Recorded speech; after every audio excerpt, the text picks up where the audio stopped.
નમસ્કાર વાલા વિદ્યાર્થી ભાઈઓ અને બહેનો, હું સંજય રમેશભાઈ મકવાણા આપ સર્વોનું હાર્દિક સ્વાગત કરું છું. આપણે અહીં ગણિત ગણવાની શરૂઆત કરવાની છે અને આપણી જે મુખ્ય ટેગલાઇન છે એ શું રહેવાની છે તો કે ગણીશું ગણિત તો જ બનીશું પોલીસ. અને ગણિત માટે હું હંમેશા કહેતો આવ્યો છું કે પ્રેક્ટિસ અને ઝડપ આ બંને એકબીજાના સમપ્રમાણમાં હોય. ગણિતના દાખલાઓ ગણવાની જેમ વધારે પ્રેક્ટિસ તમે કરશો એટલી જ તમારી જે ગણિત ગણવાની જે ઝડપ છે એમાં વધારો થવાનો છે. અગેન પ્રેક્ટિસ અને ઝડપ બંને એકબીજાના સમપ્રમાણમાં હોય. પ્રેક્ટિસ વધારો, ઝડપ છે એ વધવાની જ. તો અહીં આપણે આ વિડીયો લેક્ચરની અંદર 10 પ્રશ્નો છે એના સોલ્યુશન જોવાના છે. તમે કહેશો સાહેબ આ 10 પ્રશ્નો કયા છે? તો આ 10 પ્રશ્નો એવા છે જે આપણે આપણી ટેલિગ્રામ ચેનલ ઉપર પોલના ફોર્મમાં મૂકેલા. એટલે કે એક દિવસ પહેલાં આપણે 10 જેટલા પ્રશ્નો છે એ પોલના ફોર્મમાં આપણી ટેલિગ્રામ ચેનલ ઉપર મૂકીશું અને પછી એનું જે સોલ્યુશન છે એ વિડીયો સ્વરૂપે આપણી યુટ્યુબ ચેનલ ઉપર મૂકીશું. તો જે વિદ્યાર્થી ભાઈઓ અને બહેનો આપણી ટેલિગ્રામ ચેનલ સાથે નથી જોડાયેલા એ લોકો છે એ વહેલામાં વહેલા આપણી ટેલિગ્રામ ચેનલ સાથે જોડાઈ જજો. ટેલિગ્રામ ચેનલની જે લિંક છે એ નીચે ડિસ્ક્રિપ્શનની અંદર હું આપી દઈશ. અને બીજું, ગણિત ભણાવવાનો આપણો જે મુખ્ય હેતુ છે એ છે નબળા વિદ્યાર્થીઓને ગણિત ભણાવવું. જેને ગણિતમાં તકલીફ પડે છે એવા જ વિદ્યાર્થીઓને છે મારે ગણિત શીખવવું છે. તો એવો દરેક વિદ્યાર્થી જેને ગણિતમાં તકલીફ પડે છે એના માટે આપણી ચેનલ છે એ ધી બેસ્ટ સાબિત થવાની છે. તો ગણિતમાં નબળા વિદ્યાર્થીઓ છે એને આ વિડીયોની લિંક છે એ તમે શેર કરશો એવી અપેક્ષા સાથે આપણે દાખલાઓ ગણવાની શરૂઆત કરીએ છીએ. છેલ્લે જે આપણે 10 દાખલાઓ મૂકેલા એ 10 દાખલાઓ છે એ ધોરણ 6 ના હતા જે આપણે આપણી ટેલિગ્રામ ચેનલની અંદર મૂકેલા. એમાં સૌથી પહેલો પ્રશ્ન તમે જુઓ કેવો છે, મસ્ત પ્રશ્ન છે. આમ તમે જુઓ તો નાનકડો છે પણ મોટા ભાગના વિદ્યાર્થીઓને નથી આવડતો. ક્યાંથી લીધેલો છે? 6થા ધોરણમાંથી. પ્રશ્ન શું કહે છે કે ભાઈ કેટલા મિલીગ્રામ 1 કિલોગ્રામ બનાવે, એટલે કે કેટલા મિલીગ્રામ તમે ભેગા કરો તો 1 કિલોગ્રામ જેટલું વજન છે એ થાય. તો આપણે શું મેળવવાનું છે? કેટલા મિલીગ્રામ ભેગા થાય ત્યારે 1 કિલોગ્રામ જેટલું વજન બને. તો આપણે સૌથી પહેલા કિલોગ્રામ જે છે એને ગ્રામમાં ફેરવીશું અને પછી જે ગ્રામ મળે એને મિલીગ્રામમાં ફેરવીશું. તો તમને ખબર છે કે ભાઈ 1 કિલોગ્રામ બરાબર કેટલા ગ્રામ થાય? તો તમે કહેશો સાહેબ 1000 ગ્રામ થાય. શું થાય? 1 કિલોગ્રામ બરાબર 1000 ગ્રામ થાય. હવે તમારે આ કિલોગ્રામને ગ્રામમાં ફેરવવાશો. તો જેટલા કિલોગ્રામ હોય એને ગ્રામમાં ફેરવવા માટે તમારે એને 1000 વડે ગુણવા પડે. શું કરવું પડે? ગુણવા પડે. જો અહીંયા યાદ રાખજો, આ કિલોગ્રામ મોટો એકમ છે, એમાંથી તમારે નાના એકમ ગ્રામ તરફ જવું છે તો તમારે ગુણાકાર કરવો પડશે. ગણિતમાં આ વસ્તુ યાદ રાખી લેજો. શું યાદ રાખવાનું છે? કે મોટામાંથી નાનામાં જવું હોય તો ગુણાકાર કરવો પડે, નાનાથી મોટા તરફ આવવું હોય તો ભાગાકાર કરવો પડે. ધારો કે તમારે કોઈ દાખલાની અંદર ગ્રામ છે એને કિલોગ્રામમાં ફેરવવા છે તો એ જેટલા ગ્રામ આપ્યા હોય એને કિલોગ્રામમાં ફેરવવા માટે ભાગ્યા 1000 કરવા પડે. તો અહીંયા આપણી પાસે દાખલામાં 1 કિલોગ્રામ છે એને 1000 માં ફેરવવા છે તો 1 જે છે એને ગુણ્યા કેટલા કરીશું? 1000 કરીશું. આ આપણને શું મળી જશે? ગ્રામ મળી જશે. બરાબર. અહીંયા ધારો કે 5 હોય તો 5 તમે લખો. તો અહીંયા 1 છે, લખવાની જરૂર નથી પણ તમને સમજાય એટલે લખું છું. પહેલા જ કીધું કે આપણે નબળા વિદ્યાર્થીઓને ભણાવી રહ્યા છીએ. તો અહીંયા કુલ કેટલા ગ્રામ મળશે? તો તમે કહેશો સાહેબ 1000 ગ્રામ મળશે. હવે આ ગ્રામને આપણે ફેરવીશું મિલીગ્રામમાં. શેમાં ફેરવીશું? મિલીગ્રામમાં. તો તમને ખબર હોય કે ન ખબર હોય 1 ગ્રામ બરાબર 1000 મિલીગ્રામ થાય. કેટલા થાય? 1000 મિલીગ્રામ થાય. તો અહીંયા ગ્રામ મોટો એકમ છે, મિલીગ્રામ છે નાનો એકમ છે. આપણે છે એ ગ્રામમાંથી ક્યાં જવાનું છે? મિલીગ્રામમાં જવાનું છે. ક્યાં જવાનું છે? મિલીગ્રામમાં. મોટાથી નાના તરફ જવાનું છે. તો અહીંયા આપણે શું કરીશું? ગુણાકાર કરીશું. જે કોઈ ગ્રામ છે એને 1000 થી ગુણીશું એટલે એ શેમાં ફરી જશે? મિલીગ્રામમાં ફરી જશે. તો અહીંયા 1000 ગ્રામ છે આપણી પાસે છે. તો અગેન 1 ગ્રામ બરાબર 1000 મિલીગ્રામ છે. તો 1000 ગ્રામને કેટલા વડે ગુણવા પડશે? 1000 વડે ગુણવા પડશે. તો 1000 ગુણ્યા 1000 કેટલા થશે? તો કે એકડો મૂકી દો, પછી 1 2 3 4 5 અને 6 મીંડા મૂકવાના છે. તો 1 2 3 4 5 અને 6 મીંડા મૂકીએ તો સાહેબ આ થાય કેટલા? તો આ થાય 10 લાખ. કેટલા થાય? 10 લાખ. તો કેટલા મિલીગ્રામ ભેગા થશે ત્યારે 1 કિલોગ્રામ બનશે? તો કે 10 લાખ મિલીગ્રામ બરાબર કેટલા થાય? 1 કિલોગ્રામ થાય. તો કયો ઓપ્શન છે એ આપણે ટીક કરીશું? તો કે ઓપ્શન ડી. આ આપણો શું થઈ ગયો? જવાબ થઈ ગયો. હવે તમે વિચાર કરો, આવો પ્રશ્ન પરીક્ષામાં પૂછાય તો મોટા ભાગના વિદ્યાર્થીઓ છે એમાં કન્ફ્યુઝ થતા હોય, પણ એ કન્ફ્યુઝન હવે થવું જોઈએ નહીં. તો છઠ્ઠા ધોરણનો હજી એક દાખલો છે એ આપણે ગણીએ. આમ તો 10 દાખલાઓ છે એ છઠ્ઠા ધોરણના છે. એમાં પહેલો અને બીજો જે દાખલો છે એ પહેલા જ ચેપ્ટરનો છે, છઠ્ઠા ધોરણનો. પણ આપણને શું છે, યુટ્યુબની અંદર ભ્રમિત થવાની ટેવ પડી ગઈ છે, એટલે ચોપડીઓ આપણે ખોલતા નથી. પરીક્ષાની અંદર આવા પ્રશ્નો આવે ત્યારે આપણને એમ થાય કે ઓહો, આપણે જે ચોપડી રિફર કરી એમાં તો આવો પ્રશ્ન હતો જ નહીં. પણ આપણને વારંવાર કીધેલું છે કે ભાઈ એનસીઆરટી જીસીઆરટી છે ને ફોલો કરવી પડે. તો ચલો બીજો એક્ઝામ્પલ છે એ ગણીએ. એક બોક્સમાં 2 લાખ દવાની ગોળીઓ સમાય છે. એક બોક્સમાં 2 લાખ દવાની ગોળીઓ સમાય છે. દરેક ગોળીનું વજન 20 મિલીગ્રામ છે. દરેક ગોળીનું વજન કેટલું છે? 20 મિલીગ્રામ. તો બોક્સમાંની બધી ગોળીઓનું કુલ વજન કેટલું થાય? કુલ ગોળીઓ કેટલી છે બોક્સમાં? 2 લાખ. જો અહીંયા લખી દઉં, કુલ ગોળીઓ 2 લાખ. એક ગોળીનું વજન કેટલું છે? તો કે 20 મિલીગ્રામ. કેટલું છે? 20 મિલીગ્રામ. તો અહીંયા હું લખું છું 20 મિલીગ્રામ. બરાબર, ખાલી 20 મેં લખ્યા છે. આપણે મેળવવાનું છે બધી ગોળીઓનું કુલ વજન કેટલું થશે. અને ઓપ્શનની અંદર તમે જુઓ 4 kg, 40 kg, 400 kg અને ઉપરોક્ત પૈકી એક પણ નહીં, આવા ઓપ્શન આપ્યા છે. એનો મતલબ આપણે અહીંયા વજન જે છે એ શેમાં મેળવવાનું છે? કિલોગ્રામમાં મેળવવાનું છે. તો અહીંયા એકમો ફેરવવા એ જ એક રમત છે. તો કુલ વજન શોધવાનું છે. તો આપણે શું મેળવી લઈએ? પહેલા કુલ વજન. કુલ ગોળીઓ છે 2 લાખ. એક ગોળીનું વજન છે 20 મિલીગ્રામ. તો કુલ વજન કેટલું થશે? તો કે કુલ ગોળીઓ છે એને એક ગોળીના વજનથી તમે ગુણી દેશો તો તમને બોક્સમાં જે 2 લાખ ગોળીઓ છે એનું કુલ વજન મળશે. તો 2 લાખ ગુણ્યા 20 કેટલા થશે? તો કે 2 ગુણ્યા 2 4. કુલ મીંડા કેટલા મૂકીશું પાછળ? તો કે અહીંયા 5 મીંડા છે અને અહીંયા છઠ્ઠું મીંડું આવશે. તો 1 2 3 4 5 અને 6 મીંડા મૂકી દીધા. હે સાહેબ, આ કેટલા થયા? તો કે આ 40 લાખ થયા. 40 લાખ શું થયું? તો કે 40 લાખ મિલીગ્રામ. આ શું થયું? તો કે બોક્સમાં જે ગોળીઓ છે એનું કુલ વજન, એક ગોળીનું વજન 20 મિલીગ્રામ હતું. તો 2 લાખ ગોળીનું કુલ વજન કેટલું થશે? 40 લાખ મિલીગ્રામ. હવે આ જે વજન છે એને આપણે ફેરવવાનું છે કિલોગ્રામમાં. શેમાં ફેરવવું છે? કિલોગ્રામમાં. તો આપણને ખબર છે 1 કિલોગ્રામ બરાબર કેટલા મિલીગ્રામ થાય? હમણાં જ દાખલો ગણ્યો તો તમે કહેશો સાહેબ 10 લાખ મિલીગ્રામ થાય. તો આ જે મિલીગ્રામ છે એને તમારે કિલોગ્રામમાં કન્વર્ટ કરવા છે. નાના એકમમાંથી મોટા એકમમાં જવું છે તો શું કરવું પડશે? ભાગાકાર કરવો પડશે.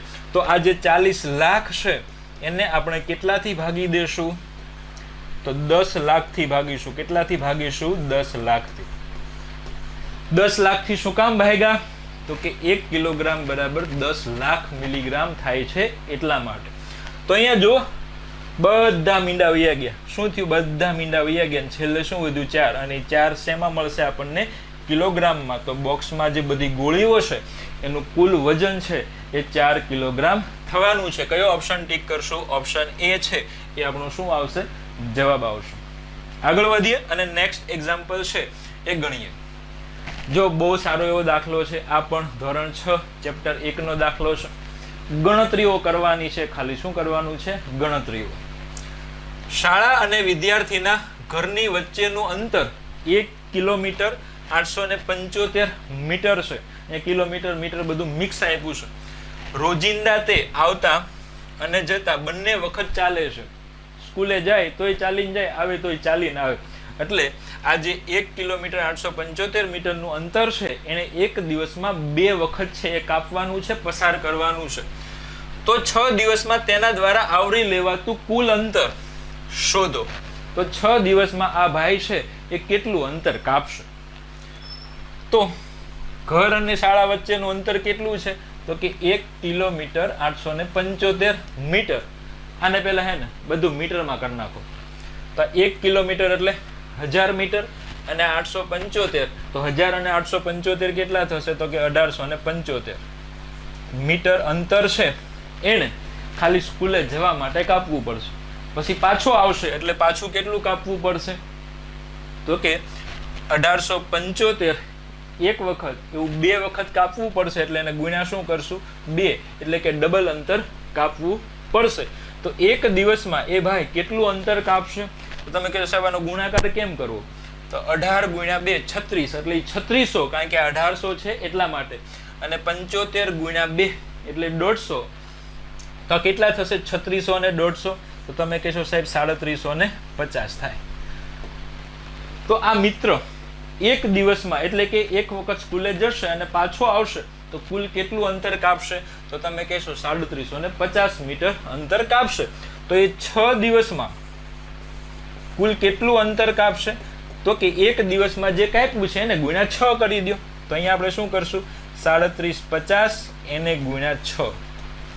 તમે કહેશો સાહેબ આનો ગુણાકાર કેમ કરશું હવે?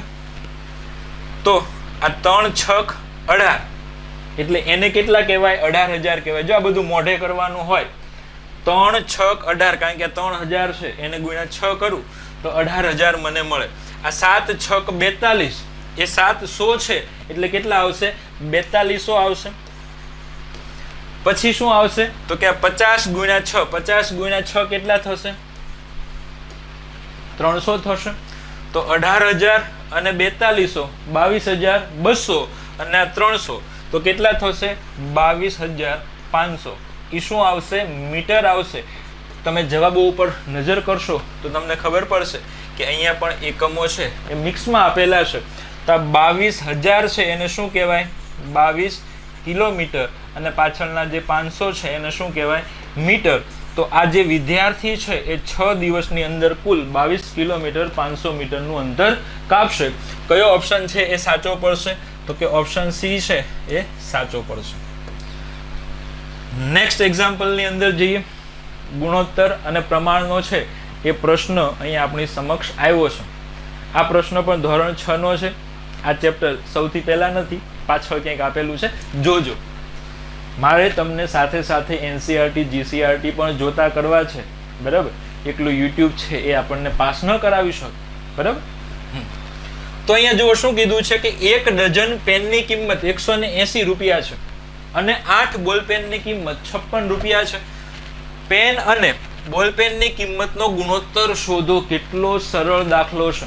આપણને અહીંયા શું કીધું છે? પેન અને બોલપેન જે છે એની કિંમતનો ગુણોત્તર મેળવવાનું કીધું છે.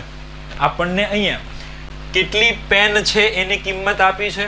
તો કે 1 ડઝન એટલે કે 12 પેનની કિંમત આપી છે. આપણે એક પેનની કિંમત જોઈએ છે. કેટલાની આપી છે? 12ની. એ 12ની કેટલી આપી છે? તો કે 180 રૂપિયા આપ્યા છે. પણ કોના છે? 1 ડઝનના. 12 પેનના છે તો એક પેનના કેટલા થાય? તો કે 180 જે છે એને હું 12 વડે ભાગી દઉં તો મને એક પેનની કિંમત મળી જશે. એવી જ રીતે બોલપેનનું પણ છે એ રિપેરિંગ કરી નાખીએ. 8 બોલપેનની કિંમત 56 રૂપિયા છે તો એક બોલપેનની કિંમત કેટલી થશે? તો કે જે 56 રૂપિયા છે એને હું 8 વડે ભાગી દઈશ તો મને એક બોલપેનની કિંમત મળી જશે. તો આ બાજુ 180 ભાગ્યા 12 કરવાના છે અને 180 ભાગ્યા 12 કરશું તો 15 મળશે અને 56 ભાગ્યા 8 કરશું તો 7 મળશે. 15 અને 7 માં કોઈ કોમન અવયવ નથી તો એક પેન અને એક બોલપેનની કિંમતનો ગુણોત્તર છે એ 15:7 આવશે. એકે ઓપ્શનમાં આપ્યું નથી તો આપણે ઓપ્શન ડી ટીક કરશું. ઉપરોક્ત પૈકી એક પણ નહીં. ક્લિયર છે? તો આ ચોથો દાખલો હતો. આગળ વધીએ. અગેન ગુણોત્તર અને પ્રમાણ. મસ્ત દાખલો છે. એક માતા પોતાની 2 દીકરીઓ શ્રેયા અને ભૂમિકા, અહીંયા કોણ કોણ છે? તો કે શ્રેયા અને ભૂમિકા, વચ્ચે 36 રૂપિયા તેમની ઉંમરના ગુણોત્તરના આધારે વેચવા માંગે છે. ઉંમરનો જે ગુણોત્તર બનશે એના આધારે એક માતા શ્રેયા અને ભૂમિકા વચ્ચે ખાલી 36 રૂપિયા વેચવાના છે, બરાબર છે? જો શ્રેયાની ઉંમર 15 વર્ષ હોય તો શ્રેયાની નીચે 15 લખી દઈએ અને ભૂમિકાની ઉંમર 12 વર્ષ હોય 12 વર્ષ હોય તો ભૂમિકાને કેટલા રૂપિયા મળશે? આ જે ભૂમિકા છે એને કેટલા રૂપિયા મળશે એ આપણે મેળવવું છે. તો સૌથી પહેલા તો બંનેનો ગુણોત્તર મેળવી લઈએ. ઉંમરના ગુણોત્તરના આધારે વેચવા માંગે છે તો ઉંમરનો ગુણોત્તર. તો શ્રેયા જેમ ભૂમિકા, શ્રેયાની ઉંમર 15 વર્ષ, ભૂમિકાની ઉંમર 12 વર્ષ, બંનેનો ગુણોત્તર. ગુણોત્તર એટલે શું? તો કે બંનેની અંદર જે સામાન્ય અવયવ હોય એને દૂર કરો તો તમને ગુણોત્તર મળે. તો અહીંયા તમે કહેશો સાહેબ 3 × 5 હોય, અહીંયા 3 × 4 હોય, તો બંનેમાં કોમન અવયવ કયો છે? 3, તો એ દૂર થાય. તો અહીંયા વધશે 5 અને આ બાજુ કેટલા વધશે? 4. તો શ્રેયા અને ભૂમિકાની જે ઉંમર છે એનો ગુણોત્તર 5:4 આવ્યો. બંને વચ્ચે રૂપિયા કેટલા વેચવાના છે? તો તમે કહેશો સાહેબ 36 રૂપિયા વેચવાના છે. તો અહીંયા આ જે શ્રેયા છે એને ધ્યાન રાખજો 5 ભાગના રૂપિયા મળશે અને જે ભૂમિકા છે એને 4 ભાગના રૂપિયા મળશે.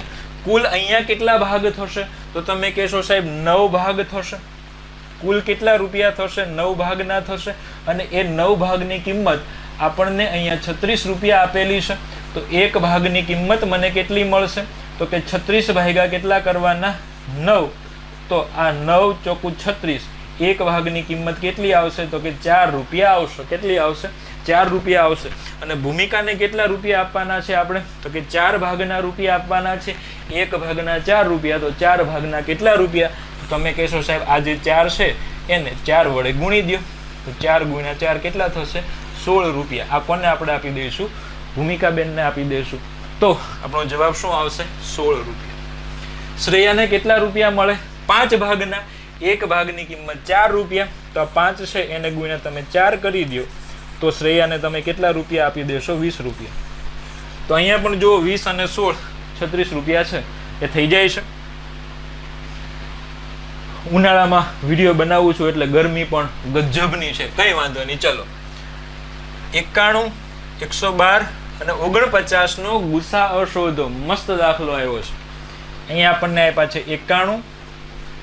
પહેલા હું નાની સંખ્યા લખી દઉં 49, પછી 91 અને 112. આ ત્રણેયનો આપણે શું મેળવવો છે?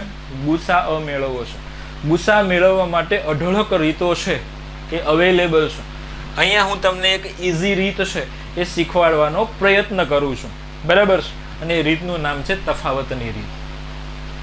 પહેલા તો ગુસા એટલે શું? તો કે એવો સામાન્ય અવયવ જેનાથી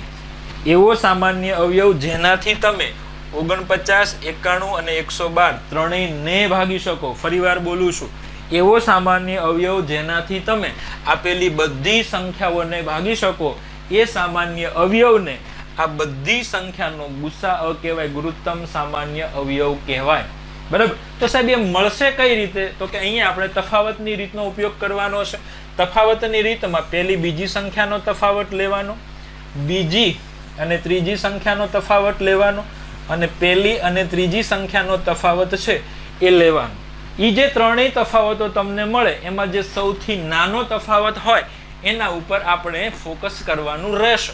તો અહીંયા જોવાથી જ ખબર પડે કે ભાઈ 91 અને 112 વચ્ચેનો જે તફાવત છે ને સૌથી નાનો આવશે. 91 અને 112 વચ્ચેનો જે તફાવત છે એ સૌથી નાનો આવશે અને 91 અને 112 નો તફાવત કેટલો થશે? તો તમે કહેશો સાહેબ 21 થશે. કેટલો થશે? 21. હવે એ 21 વડે જો આ ત્રણેય સંખ્યાઓ ભગાતી હોય, એ 21 વડે જો આ ત્રણેય સંખ્યાઓ ભગાતી હોય તો 21 છે એ ગુસા બને. પણ તમે જુઓ 21 વડે સંખ્યાઓ ભગાય છે? તમે કહેશો સાહેબ બધી તો નહીં ભગાય, બરાબર? તમે ટ્રાય કરીને જોજો, બરાબર? તો 21 વડે એ બધી સંખ્યાઓ ન ભગાતી હોય તો આપણે અહીંયા 21 ના અવયવ લેવા પડે. 7 તેરી 21. કોને લીધા આપણે? 7 તેરી 21. એમાં તમે જુઓ તો આ સાતડો છે. કોણ છે? સાતડો છે. હવે તમારે ચેક કરવાનું કે સાતડાથી આ બધી સંખ્યાઓ ભગાય છે? તો તમે કહેશો હા સાહેબ ભગાઈ જશે. તમે ભાગીને ટ્રાય કરજો, બધા સ્ટેપ લખતો નથી. તો સાહેબ 7 થી બધી સંખ્યાઓ ભગાઈ જાય છે? તમે કહેશો હા સાહેબ ભગાઈ જાય છે. આ 3 થી બધી સંખ્યાઓ ભગાતી હશે નહીં. જો 7 અને 3 બંનેથી બધી સંખ્યાઓ ભગાતી હોય એનો મતલબ એવો થાય કે તો 21 થી ભગાતી હોય, પણ 21 થી ભગાતી નથી. અને 7 થી બધી સંખ્યાઓ ભગાય છે, 3 થી ભગાતી હશે નહીં, તો ખાલી 7 થી આપેલી 3 સંખ્યાઓને તમે નિશેષ ભાગી શકો છો. તો આપેલી ત્રણેય સંખ્યાઓનો જે ગુસા હશે એ કેટલો આવશે? 7 આવશે. તો આપણો જવાબ છે એ કયો બનશે? ઓપ્શન બી બનશે. કયો બનશે? Option B. આગળ વધીએ. આ દાખલો પણ ક્યાંનો હતો? છઠ્ઠો જે દાખલો હતો એ ધોરણ 6 પ્રકરણ 3. નેક્સ્ટ એક્ઝામ્પલ છે, બે ક્રમિક બેકી સંખ્યાઓનો ગુસા શું મળે? બેઝિક ફંડા. શું છે? બેઝિક ફંડા. બે ક્રમિક સંખ્યાઓ હોય તો એના વચ્ચેનો ગુસા કેટલો મળે જોઈએ. ધારો કે આપણી પાસે બે ક્રમિક સંખ્યાઓ છે 2 અને 4. તો આ બંને વચ્ચેનો તફાવત કેટલો છે? તો તમે કહેશો સાહેબ 2 છે. કેટલો છે? 2. આ 2 થી આ બંનેને ભાગી શકાય? તમે કહેશો હા ભાગી શકાય. તો ગુસા છે એ 2 થાય. બીજી રીતે જોઈએ, 2 ને 2 ગુણ્યા 1 લખાય, 4 ને 2 ગુણ્યા 2 લખાય. ગુસા એટલે બંનેમાં હોય એવું. તો આ બંનેમાં કોણ છે? તો કે બગડો છે. કોણ છે? બગડો છે. અહીંયા 2 ગુણ્યા 1 હો, સોરી 2 ગુણ્યા 1. બંનેમાં બગડો છે તો કે બંનેમાં સામાન્ય અવયવ 2 છે. તો 2 અને 4 નો ગુસા હશે કેટલો આવશે? 2 આવશે. ધારો કે બીજી એક સંખ્યા લઈએ 16 અને 18. આ બંને પણ ક્રમિક બેકી સંખ્યાઓ છે. કેવી છે? ક્રમિક બેકી સંખ્યાઓ. આ બંનેને આપણે લખીએ 8 ગુણ્યા 2, 18 એટલે 9 ગુણ્યા 2. આ બંનેમાં પણ સામાન્ય કોણ છે? 2 છે. તો અહીંયા પણ 16 અને 18 નામની જે બે ક્રમિક બેકી સંખ્યાઓ છે એનો ગુસા આપણને કેટલો મળ્યો? તો કે 2 મળ્યો. બરાબર. તમે દુનિયાની કોઈ પણ ક્રમિક બેકી સંખ્યાઓ લઈ લો, 2 કેટલી?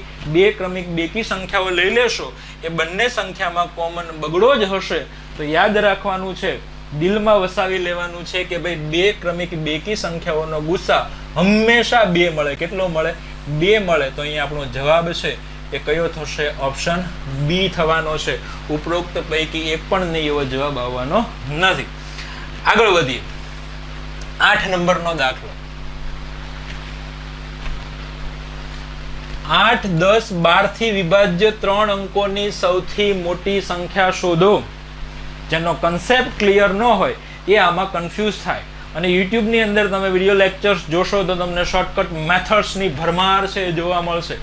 પણ હું અગેઇન કહું છું, આપણે નબળા વિદ્યાર્થીને ભણાવવા છે અને નબળો વિદ્યાર્થી હું જે શોર્ટકટવાળા વિડીયોઝની વાત કરું છું એ જોશે તો વિડીયો જોતો હશે ત્યાં સુધી એને કોઈ તકલીફ નહીં પડે. અને એમ જ થશે કે વાહ સાહેબે તો કેટલું સરળતાથી સમજાવી દીધું. પણ એ નબળો વિદ્યાર્થી એનો એ જ દાખલો, એવા જ પ્રકારનો દાખલો પરીક્ષામાં નહીં ગણી શકે. તો સાહેબ અમારે શું કરવાનું? આપણે બેઝિક મેથડ્સ છે એનો સહારો છે એ લેવો પડે. શું કરવું પડે? બેઝિક મેથડ્સનો સહારો લેવો પડે. અને આપણે બેઝિક મેથડથી જ દાખલો ગણશું. આ દાખલો હું ગણાવવાનો છું, આની પછી એક આવા જ પ્રકારનો દાખલો આવશે તમારે ગણવાનો. તો અહીંયા આપણે કેવી સંખ્યા ગોતવાની છે? તો કે 8, 10 અને 12 ત્રણેયથી ભાગી શકાતી હોય એવી અને બધાથી ભાગી શકાય એવું તમને જ્યારે કે ત્યારે તમને મગજમાં લાઈટ થવી જોઈએ કે અહીંયા લસા આવશે, લઘુત્તમ સામાન્ય અવયવી આવશે. 8, 10 અને 12 વડે ભાગી શકાય એવી સૌથી મોટી સંખ્યા કીધું છે. સાહેબ 8, 10 અને 12 વડે ભાગી શકાય એવી સૌથી નાની સંખ્યા કઈ મળે? તો 8, 10 અને 12 થી ભાગી શકાય એવી સૌથી નાની સંખ્યા એટલે એ ત્રણેય સંખ્યાઓ 8, 10 અને 12 નો લસા.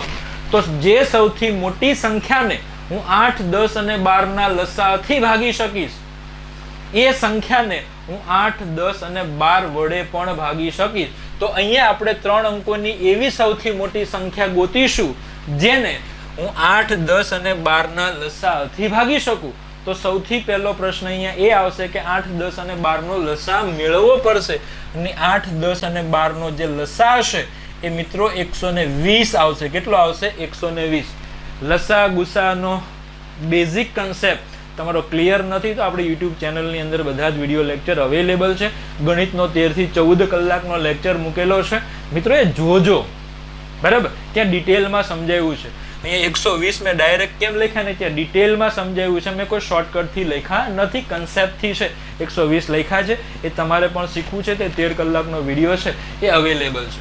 તો 120 થી હું જે સૌથી મોટી સંખ્યાને ભાગી શકીશ એ સંખ્યાને હું 8, 10 અને 12 થી પણ ભાગી શકીશ. હવે તમે ઓપ્શન ઉપર નજર કરવી હોય તો કરી શકો કે ભાઈ 120 થી 990 ભગાય, 980 ભગાય, આ 120 તો ભગાઈ જાય છે, પણ આપણને શું કીધું છે? સૌથી મોટી કીધું. કેવી કીધું? સૌથી મોટી. આ 120 કરતા 960 મોટા છે, તો જો 960 120 થી ભગાતા હોય તો આપણે જવાબ કયો ટીક કરવો પડે? 960 કરવો પડે. પણ આપણે ઓપ્શન ઉપરથી નથી જવું. ચલ, તો આપણે શું કરાય? 3 અંકોની સૌથી મોટી સંખ્યા લઈ લેવાય 999. એને જે લસા મળ્યો છે 120 એનાથી ભાગી દેવાય. જે શેષ મળે એને 999 માંથી બાદ કરી દો એટલે તમારો જવાબ આવી જશે.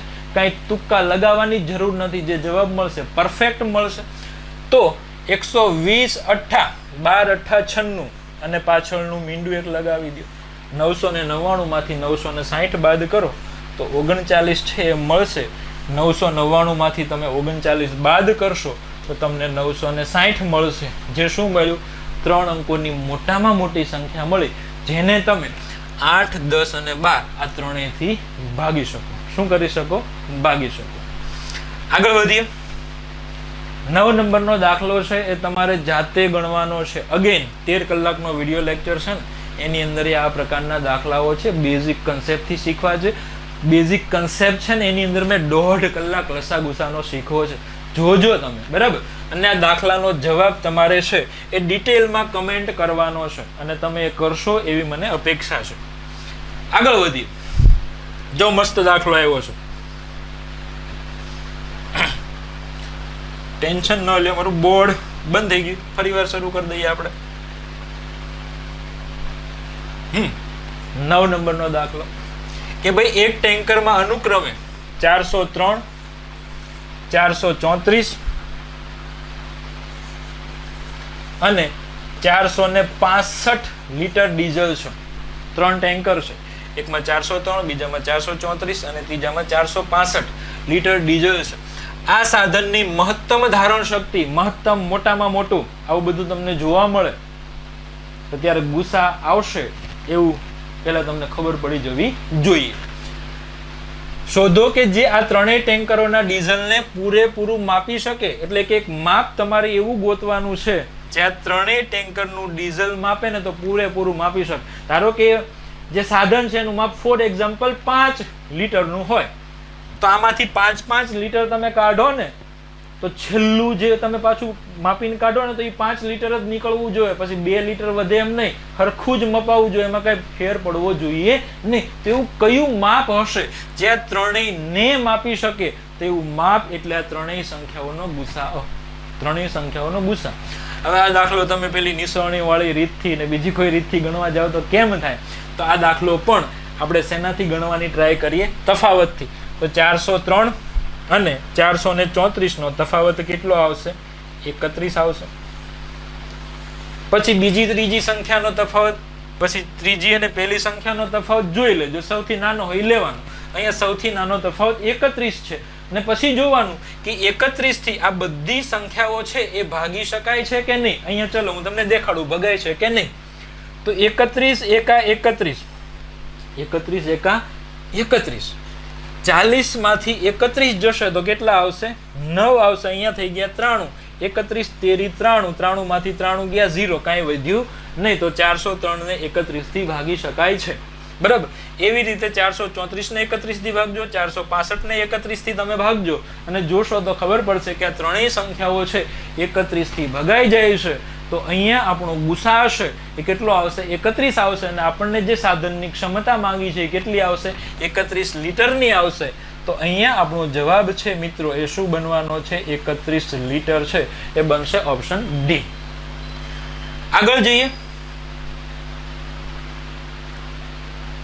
તો અહીંયા લગભગ 9 દાખલા દેખાણા પીપીટી ની અંદર. એક દાખલો કંઈક મિસિંગ છે અથવા કંઈક ટાઈપિંગ મિસ્ટેક છે. સોરી. જો અહીંયા પણ 9 નંબર છે અને અહીંયા પણ 9 નંબર છે એટલે કે એક નંબર 2 વાર લખાઈ ગયો છે.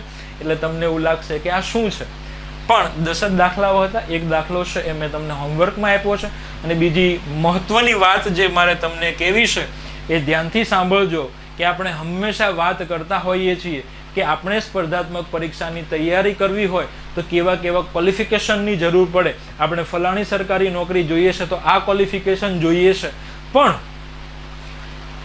દેશ માટે જે અગત્યની પોલિસીઝ બનાવવાની હોય છે, રાષ્ટ્રહિતના જે નિર્ણયો લેવાના હોય છે, રાષ્ટ્રને આગળ વધારવા માટેના જે નિર્ણયો લેવાના હોય છે, અને નિર્ણયો લેવા માટે આપણે જે લોકોને ઉપર મોકલીએ છીએ એ અભણ હોય છે તો પણ એ ત્યાં હોય છે. આવી ચર્ચા આપણે વારંવાર કરતા હોઈએ છીએ. આ પરિસ્થિતિ જો બદલવી છે તો એ પરિસ્થિતિ બદલવા માટે આપણી જેવા યુવાનોએ જ શરૂઆત કરવી પડશે. સાહેબ, તો શું કરી શકાય? તો આપણે એવું નક્કી કરીએ કે કોઈ પણ ચૂંટણી હોય એની અંદર મારા વિસ્તારમાં જેટલા ઉમેદવારો છે એ ઉમેદવારોમાંથી જે યુવા હોય, શિક્ષિત હોય અને ઈમાનદાર હોય એવા જ ઉમેદવારને હું મત આપીશ. એ ઉમેદવાર કોઈ પણ પાર્ટીનો હોય સાહેબ. અને આવી તમે શરૂઆત કરશો તો રાજકીય પક્ષો છે એ મજબૂર થઈ જશે શિક્ષિત, યુવા અને ઈમાનદાર ઉમેદવારને ઉતારવા માટે, ટિકિટ આપવા માટે. અત્યારે એને ખબર છે આપણે ગધેડાને ઉતારી દેશું ને ફલાણા પક્ષમાંથી તો એ જીતી જશે, કારણ કે પ્રજા છે એ શું જોવે છે? લોભ, લાલચ, થોડુંક આપી દો તો એ મત આપી દે છે. પણ આપણે હવે જોવું પડશે કે શિક્ષણ સિવાય ઉદ્ધાર નથી, એવું આપણે વારંવાર બોલીએ છીએ. તો રાજકારણની અંદર પણ શિક્ષિત લોકો જ્યાં સુધી નહીં આવે ત્યાં સુધી ઉદ્ધાર થવાનો નથી. અને જ્યાં સુધી શિક્ષિત લોકોને જ આપણે મત આપવાનું શરૂ નહીં કરીએ ત્યાં સુધી રાજકીય પક્ષો છે એ શિક્ષિત ઉમેદવારોને ટિકિટ નહીં આપે. એ તો તમને મને જ્ઞાતિ જાતિના રવાડે ચડાવી દેશે. જ્ઞાતિ જાતિઓ વચ્ચે વેર ઝેર છે એટલું અક્ષય કે એની વાત પૂછોમાં. પણ આપણે એવું નક્કી કરીએ કે મારા વિસ્તારની અંદર જે સૌથી યુવા, ઈમાનદાર અને શિક્ષિત ઉમેદવાર હશે એને જ હું મત આપીશ અને લોકોને પણ એ બાબતે જાગૃત કરીશ. તો મને લાગે છે કે ધીમે ધીમે એ પરિવર્તન આપણે જે જોઈએ છે એ આવશે. આ સાથે આપણે નેક્સ્ટ વિડીયો લેક્ચરની અંદર ફરી વખત 10 દાખલાઓ સાથે મળીશું. ત્યાં સુધી રજા આપશો. Thank you. જય હિન્દ, જય ભારત.